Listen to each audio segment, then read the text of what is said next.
વિશ્વ ચકલી દિવસ નિમિત્તે ટ્રાફિક શાખા રોટરી સર્કલ ખાતે પર્યાવરણમાં જે ચકલીઓ લુપ્ત થતા વર્લ્ડ લેવલે જે ચકલીઓને બચાવવાની ઝુંબેશ કરતા જગતભાઈની પ્રેરણાથી આદિપુર સ્મશાન ખાતે મુકેશ બેલાણી તેમના ગ્રુપ સાથે ચકલીના માળાનું વિતરણ કર્યું હતું।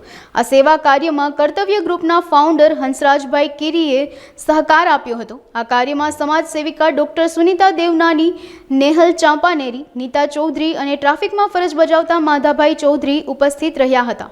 નિમિત્તે આજે આ માળા વિતરણનું આયોજન રાખ્યું છે અને જેનો વર્લ્ડ લેવલે શ્રેય જાય છે જગતભાઈ કિનખાબવાલાને, કે એમના થકી આ બધું સાર્થક થાય છે। છેલ્લા 10 વર્ષથી અમે આ પ્રવૃત્તિ કરીએ છીએ, એટલે જગતભાઈ કિનખાબવાલા આની પાછળ વર્લ્ડ લેવલે કામ કરે છે અને બધું અત્યારે હવે સાર્થક થાય છે કે અવેરનેસ કરો ચકલીની।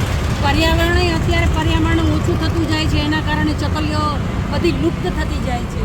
એ લુપ્ત ચકલીઓ માટે આજે આ એક વર્લ્ડ ચકલી દિવસ છે, એ નિમિત્તે અમે આ બધું માળાનું વિતરણ કરીએ છીએ પોલીસ સ્ટાફ। જય હિન્દ। એ પ્રસંગે બધા અલગ અલગ ડે મનાવતા હોય છે, પણ આ પર્યાવરણમાં ચકલીઓ આપણી લુપ્ત થતી જાય છે, એના માટે એક જગતભાઈ કિનખાબવાળાએ એક આખું વર્લ્ડ સ્પેરો દિવસ માટે ઘણી ઝુંબેશ ઉપાડી અને એમાં સાર્થક થયા અને આજે વર્લ્ડ સ્પેરો ડે આપણે મનાવીએ છીએ કે જે બધી ચકલીઓ લુપ્ત થતી જાય છે એ ચકલીઓને આપણે આ માળા થકી એમનું રહેવાનું, જે આ પર્યાવરણમાં બધું લુપ્ત થાય છે માળામાં રહેવા માટે એમને એક ઘર બની રહે છે કે આપણે આપણા માટે ઘર બનાવીએ છીએ। તો અત્યારે આ બધું પર્યાવરણ નષ્ટ થતું જાય છે, તો એની અંદર જો આપણે થોડીક અવેરનેસ રાખીએ તો ચકલીઓને પોતાનું સ્થાન મળી રહે। જય હિન્દ।